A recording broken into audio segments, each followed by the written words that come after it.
नमस्कार। नमस्कार। Happy minds healing foundation के through self healing and progressive relaxation की एक्टिविटी ली जा रही है। तीसरे आवर्तन शुरू हो चुका है। अभी सेल्फ हीलिंग और प्रोग्रेसिव रिलैक्सेशन करते समय अल्फा लेवल का क्या महत्व है, इसके बारे में आज हम जानकारी विस्तृत और विस्तारित स्वरूप से लेंगे। इसके पहले एपिसोड में हमने चक्रों के बारे में जानकारी ली थी। दूसरे एपिसोड में हमने ऑरा के बारे में जानकारी ली और आज हम अल्फा लेवल, जो हमारी प्रोग्रेसिव रिलैक्सेशन करते समय जो अवस्था है, नींद की जो अवस्था है या नींद की और क्या क्या अवस्था है, उसके बारे में हम जानेंगे। जी बिल्कुल, बिल्कुल सही बात है।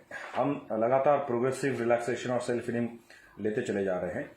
अब जैसे पहले आवर्तन में हमने इसमें खास तौर से बेसिक तरीके से प्रोग्रेसिवली रिलैक्स होते हुए इन चीज़ों को इन्वोक किया था, एनर्जीज को, वाइब्रेशंस को क्रिएट किए थे।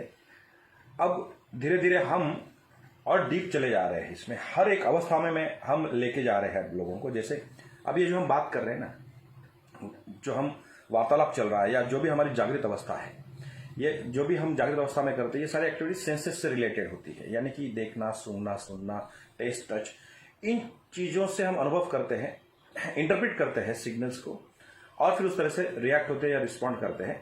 तो ये हमारी जागृत अवस्था है। मैं कुछ बोल रहा हूँ, आप सुन पा रहे हैं, आप कुछ बोल रहे हैं, मैं सुन पा रहा हूँ।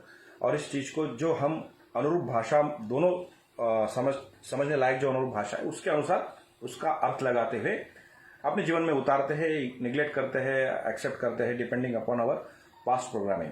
तो ये जागृत अवस्था है। अगर इस वक्त पर हमारे ब्रेन पर ईईजी यानी इलेक्ट्रोएन्सेफेलोग्राफ करके इक्विपमेंट आता है, जिस तरह से ईसीजी मापा जाता है, तो ईईजी से अगर हमारी तरंगें मापी जाए तो जागृत अवस्था में समवेयर अराउंड 14 साइकिल्स पर सेकंड से लेकर 22 साइकिल्स पर सेकंड तक की ये जागृत अवस्था में तरंगें मिलती है। तो ये हमारी जागृत अवस्था हुई, जिसमें हम टोटल हमारा जो है ये कॉन्शियस माइंड एक्टिव रहता है जागृत अवस्था में। अब रही बात सबकॉन्शियस माइंड की, तो सबकॉन्शियस माइंड तभी एक्सेस हो, कई सारे तरीके हैं, उनकी चर्चा करेंगे हम। लेकिन अल्फा लेवल जो होती है वो सबकॉन्शियस माइंड को एक्सेस करती है, ये समझ लीजिए। अल्फा लेवल यानी अगर ईईजी हमारे मतलब ईईजी से मापी जाए तरंगे, तो ये मिलेगी लगभग से अराउंड 8 साइकिल्स पर सेकेंड से लेके समवेयर अराउंड 13 8 से 13 मान सकते हैं कि इस रेंज में ये जब हमारी तरंगे होती हैं तो वो हमारी अल्फा अवस्था होती है, यानी अर्ध जागृत अवस्था। ये सर्वोत्तम अवस्था होती है हमें एफर्मेशंस देने के लिए, आत्म सुझाव देने के लिए, हमारे जीवन में जो भी परिवर्तन चाहते हैं वो सारे सूचनाएं या वो सारे विजुअलाइजेशंस करने के लिए सबसे उत्तम अवस्था होती है अल्फा अवस्था। और ये तरंगों में हमारा जो लॉजिकल माइंड है और जो हमारी कल्पना शक्ति या जो हम चाहते हैं, इन दोनों का सही मिलाप होता है। And what ever programming the subconscious mind accepts, ये लॉजिकल माइंड स्टार्ट्स मैनिफेस्टिंग। उसको वास्तविक फिजिकल जगत में उसको इंप्लीमेंट करने के लिए हमारा लॉजिकल माइंड साजो सामान जुटाने लग जाता है। अब समस्या क्या है, वर्तमान में हम चाहते तो बहुत कुछ है कॉन्शियसली, लेकिन नहीं मिल पाता है। सुख, शांति, स्वास्थ्य से लेकर भी मटेरियलिस्टिक चीज मान लीजिए, करियर मान लीजिए, और जो भी हम आवश्यक समझते हैं जीवन जीने के लिए, ये सारी चीजों की हम कामना जरूर करते हैं, लेकिन मिल इसलिए नहीं पाता है क्योंकि उससे पहले ही सबकॉन्शियस माइंड प्रोग्राम हो चुका है इस तरह से, या तो हम इस चीज के लायक नहीं, वी डोंट डिजर्व इट, या फिर इस तरह से कि कोई माहौल के चलते हमने इस तरह से अनुभव किया होता है कि हर वक्त ये इस चीज में स्ट्रगल है, इस चीज में कष्ट है, या इस चीज में इस तरीके से हमें आसानी से चीजें नहीं मिलनी है, व्यवस्था ऐसी है। ये सब हमारी प्रोग्रामिंग होती है। तो व्यवस्था बनाई गई है हमारे लिए, सारी चीजें बनाई गई हमारे लिए। हम किस तरह से जीवन जीना चाहते हैं वो अहम है, और उसका और इसका संतुलन होना भी आवश्यक है। व्यवस्था के अनुसार ही हमको देखना है सारी चीजें कि कैसे हम प्राप्त कर सकते हैं। तो alpha level is that somewhere between 8 hertz 8 cycles पर सेकेंड टू 14 साइकिल्स पर सेकेंड। उसके बाद भी अब जो हम प्रोग्रेसिव करना शुरू किए हैं दूसरे आवर्तन के जो 3 दिन के पश्चात से हमने उसके डीप स्टेट में जाना शुरू किया है। अल्फा में तो जाते ही थे हम पहले दिन से, एंड दैट इज थीटा अवस्था, यानी कि ईजी से अगर मापी जाए हमारी तरंगे तो वो मिलेगी हमें somewhere between 4 hertz to 8 hertz, यानी कि 4 साइकिल्स पर सेकेंड से 8 साइकिल्स पर सेकेंड। ये वो तरंगे है जो डीप मेडिटेटिव स्टेट है। ये हम कॉन्शियसली हासिल कर सकते हैं और हर चीज का समाधान हम प्राप्त कर सकते हैं।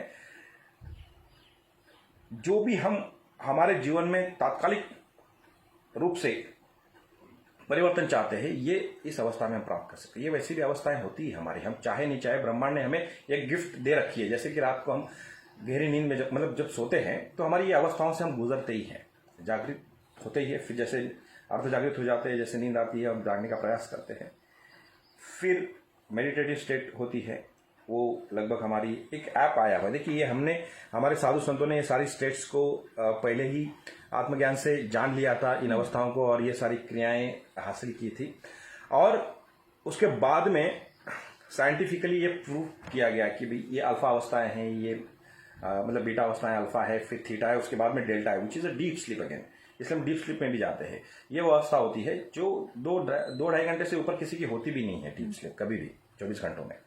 तो ये जो डीप स्लीप होती है, इस वक्त पे हमारी हर समस्या का, हर उलझन का समाधान हमको ब्रह्मांड देता है। प्रॉब्लम ये होती है कि जैसी हमारी आंख खुलती है, हम जागृत अवस्था में आ जाते हैं, we directly jump into the beta, और हमें कुछ याद नहीं रहता है। इसलिए सोल्यूशन, समाधान जो भी हमको मिल चुका होता है, वो हम उसका संकेत हम पहचान नहीं पाते हैं, वो उसका समाधान हम इंप्लीमेंट नहीं कर पाते हैं। अब ये जो हम प्रोग्रेसिव रिलैक्सेशन कर रहे हैं, इसमें क्या कर रहे हैं, ये तब संभव होता है कि जब हम बीटा से अल्फा में जाते हैं, अल्फा से थीटा में जाते हैं, थीटा में से डेल्टा जाते हैं, तो डेल्टा में थीटा की तरंग मौजूद होती है, थीटा में अल्फा की तरंग मौजूद होती है, और डेल्टा में भी अल्फा की तरंग मौजूद होती है। और उसी वक्त पे हम समाधान मांगते हैं, सोल्यूशन मांगते हैं। तो इस डीप स्टेट में जो समाधान, सोल्यूशन, संकेत हमको मिलता है, वो हम रिकॉल कर पाते हैं। इसलिए आप देखना, ये आइंस्टाइन, बहुत सारे जो साइंटिस्ट होते हैं, स्वाभाविक रूप से इन ऊर्जाओं के और इन सारी अवस्थाओं का लाभ लेते थे। एक किस्सा है उनका कि वो अपने हाथ में एक लोहे का बॉल बना लिए थे, और कोई भी चीज हाइपोथेटिकली पहले प्रस्तुत करते थे कि उनको लगता था कि फलानी चीज संभव है, तो हाइपोथेसिस यानी कि एजम से शुरुआत होती थी हर एक चीज की। आज भी वही तकनीकी, साइंटिस्ट हो या कोई भी चीजें हो, किसी भी तरह से कोई भी इन्वेंशन करना हो, we have to assume first. Assume करने के बाद वो हाइपोथेटिकली धीरे धीरे आगे बढ़ते हैं, एक हाइपोथेसिस उनका बनते चला जाता है। और जहां पे स्टक हो जाते थे ना, they used to be ready with the pen, paper and with all the things, और लोहे का बॉल हाथ में रहता था। जब कभी गहरी अवस्था में जाते थे तो वो स्लिप हो जाता था। The moment they used to get up, they used to try and they were ready with that thing. वही सोच में डूबे हुए रहते थे, उसी चीज को लेके उस अवस्था में जाते थे, और जैसे जागृत अवस्था में आते थे, दे यूज्ड टू रिकॉल। अब हम जो करते हैं, तो हम डीप स्लीप में जाते हैं, डेल्टा में जाने का प्रयास करते हैं, वहां पे अल्फा की तरंग मौजूद होती है, and we try to recall, and फिर हमें उसका समाधान मिल जाता है। उस तरीके से सारे रहस्य हम जान सकते, कई सारे रहस्यों से, मतलब ये पूरा ब्रह्मांड भरा हुआ है। मतलब चंद चीजें हैं, अगर मैं इलाबोरेट करूं, कि हम जानते हैं कि हम जानते हैं कि पूरे ब्रह्मांड में अगर देखें तो 1% चीजें हैं जो हम एक्चुअली जानते हैं, और हम जानते हैं कि ये हम जानते हैं। यानी जैसे हम जानते हैं कि खाना कैसे बनाना है, कि हम जानते हैं। हम जानते हैं कि गाड़ी कैसे चलानी है, हम जानते हैं। और हम जानते हैं हर एक चीज को, जो भी स्किल हम डेवलप करते हैं, जो भी हम एजुकेशन लेते हैं, हम जानते हैं कि हम जानते हैं। फिर 2 से 3% चीजें ऐसी है कि हम जानते हैं कि हम नहीं जानते। हम ये जानते हैं कि हम ये नहीं जानते, यानी हम जानते हैं कि प्लेन उड़ता है। उस विषय में अगर हमको ज्ञान नहीं है, तो हम ये इतना तक जानते हैं कि हम जानते हैं कि प्लेन उड़ता है, लेकिन हम नहीं जानते कि कैसे उड़ता है। हम जानते हैं कि भी सूरज आता है, रोशनी आती है, सांझ हो जाती है, फिर हमको नींद आती है, हमारी बॉडी अपने आप सारी चीजें करती है, हमारे चाहने ना चाहने से। हम जानते हैं, लेकिन कैसे करती है हम नहीं जानते। हम जानते हैं कि हम नहीं जानते। अब बचा हुआ जो है 90 से 95%, अब तक हम नहीं जानते कि हम नहीं जानते। जैसे मोबाइल में भी आप देखें कि किस तरह से कम्युनिकेशन होता है। हमको टेलीकॉम में है तो वी नो दैट नाउ किस तरह से क्लस्टर्स और सेल्स बनाते हैं और किस तरह से फ्रीक्वेंसी हॉप करती हुई सीमलेसली उसमें जाते हैं। कई सारे पैकेट्स लॉस भी हो जाते हैं, ये तो हम लोग रिबिल्ड कर लेते हैं। हमारी जो मतलब कानों की क्षमता है, हमारा ब्रेन जो है बहुत सारे मिसिंग पैकेट्स को, इसलिए सर्टेन परसेंटेज के ऊपर पैकेट लॉस अलाउड नहीं है, क्योंकि उसके बाद में इंटरप्रेट नहीं करता है तो पता चल जाता है अभी आवाज कट रही है या फिर कुछ चीजें मिस हो रही है। तो हमारा जो ब्रेन है वो इस तरह से इंटरप्रेट करता है। तो जहां तक कि अल्फा तरंगों का जो सवाल आया है हमारे प्रोग्रेसिव के चलते मैडम के साथ में जो लोगों के सवाल है, अब देखिए मॉडर्न तरीके से इसको आसानी से समझ सकते हैं हम लोग। साइंटिफिकली जैसे हमने कहा, इनको इस तरह से मापा गया, यानी कि डेल्टा अवस्था में है 1 साइकिल पर सेकंड से लेके 4 साइकिल्स पर सेकंड। इस तरीके से ये डेल्टा अवस्था है ईईजी से अगर मापा जाए। अब इसी चीज को एक अभी फिटनेस बैंड आता है, काफी मतलब यंगस्टर्स में ये पॉपुलर भी है और अच्छा भी है, कोई मतलब उसमें ये नहीं है। उसमें हार्ट रेट, फिजिकल, बाकी सारी चीजें पता चलती, क्योंकि वो सारी चीजें वो फिटनेस बैंड एक्सेप्ट करते हुए एक ऐप के द्वारा इंटरप्रेट करता है। इसमें एक चीज खास हमारे लायक मैंने पाई, वो जैसे एक उसका ऐप डाउनलोड अगर कर लेते हैं हम लोग, this is a very fit app. अब वो बैंड लेके हम 24 घंटे हमारे हाथ में रहेगा, तो पूरे 24 घंटों में वो हमें बताएगा 3 अवस्थाएं। यानी कि जैसे एक्टिविटी में तो बताएगा कि कितने चले क्या चले, लेकिन ये जो बीच में है दिस इज, अगर आप देखें तो दिस इज अ स्लीप। ये मिरर इमेज आ रही है यहां पर। तो दिस इज, अगर स्लीप पैटर्न में अगर जाते हैं तो इसमें 3 चीजें हैं, मैं बता दूं। पहला है deep sleep, second is shallow sleep और थर्ड इज वेकिंग स्लीप। इसमें ड्यूरेशन तो होता ही होता है, लेकिन पूरे दिन में कौन से समय पे होता है वो साइकिल भी बताता है कि किस दिन के कौन से समय पर हम डीप स्लीप में थे, यानी कि डेल्टा में थे, किस समय पर हम शैलो स्लीप में थे, यानी कि हम अल्फा में थे, और वेक स्लीप में अल्फा में थे, और शैलो स्लीप में मेडिटेटिव स्टेट में थे। ये स्वाभाविक अवस्थाएं हम प्राप्त करते हैं, लेकिन वैसे ही जिस तरह से सांसों को भरते हुए निकाल के ज्यादा लाभ नहीं ले पाता है, उस तरीके से इन अवस्थाओं से हम गुजर जाते हैं और कोई एफर्मेशंस, कोई इंस्ट्रक्शंस नहीं देते हैं, इसलिए हम इससे वंचित हो जाते हैं। तो ये वो अवस्था है जिसमें हम अब ये प्रोग्रेसिव में ग्रेजुअली जा रहे हैं। Again we come back to your beta अवस्था, जैसे प्रेशर महसूस करने के लिए बोलता हूँ, फिजियोलॉजिकल चेंजेस महसूस करने के लिए बोलता हूँ, सेंसेस पे कॉन्सेंट्रेट कर लेते हैं हम लोग, विजुअलाइजेशन या ध्वनि को सुनिए या टेम्परेचर को महसूस करें।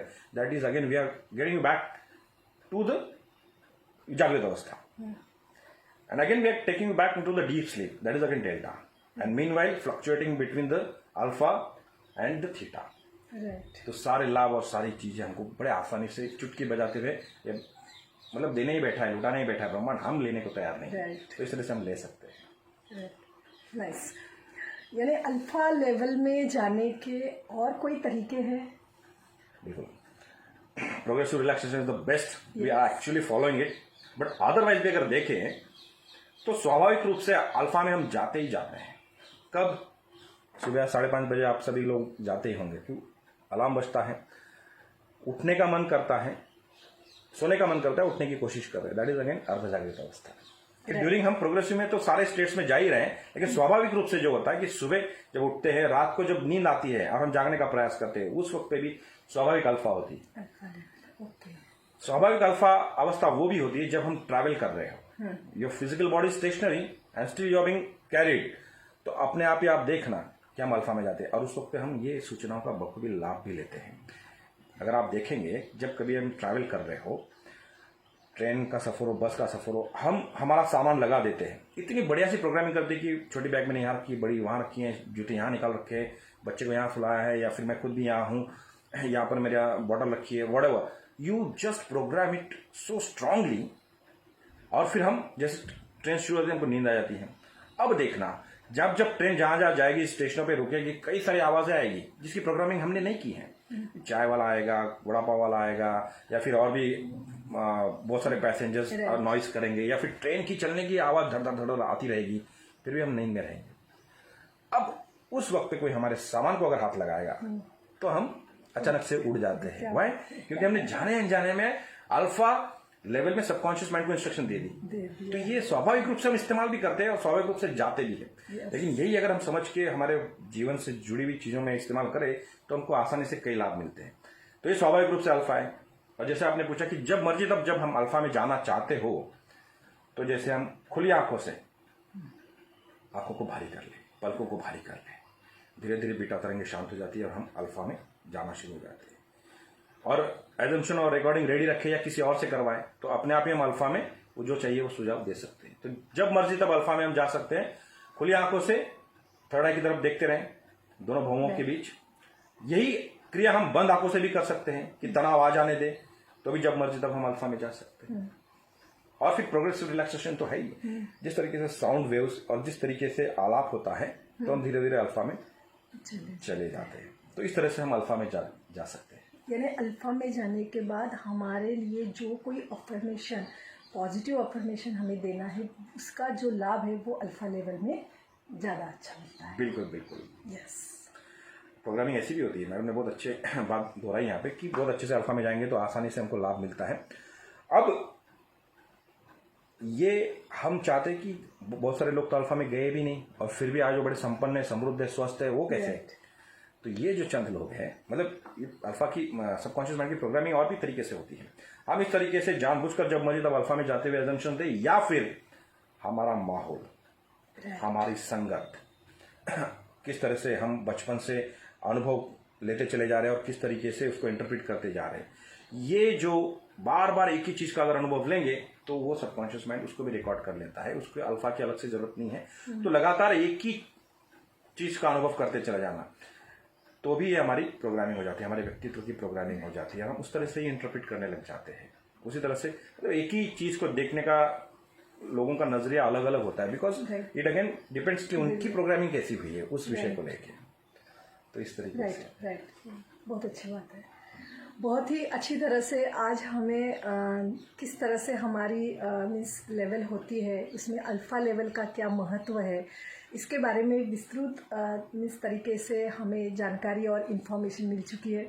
जब हम ये सारी इन्फॉर्मेशन को सेल्फ हीलिंग करते समय या प्रोग्रेसिव रिलैक्सेशन करते समय या आप और कोई अलग तरीके से कोई मेडिटेशन या राजयोग का अनुभव ले सकते हैं, उस टाइम भी आप ये सारी जो जानकारी है इसको दिमाग में रखते हुए आप इसका यूटिलाइज करेंगे ये सारी इन्फॉर्मेशन को, तो आपको ज़रूर इसका बहुत ही अच्छा लाभ और बहुत ही अच्छी अनुभूति और वो यूनिवर्सल एनर्जी के साथ जुड़ के एक अलग हैप्पीनेस का अनुभव आपको हो सकता है।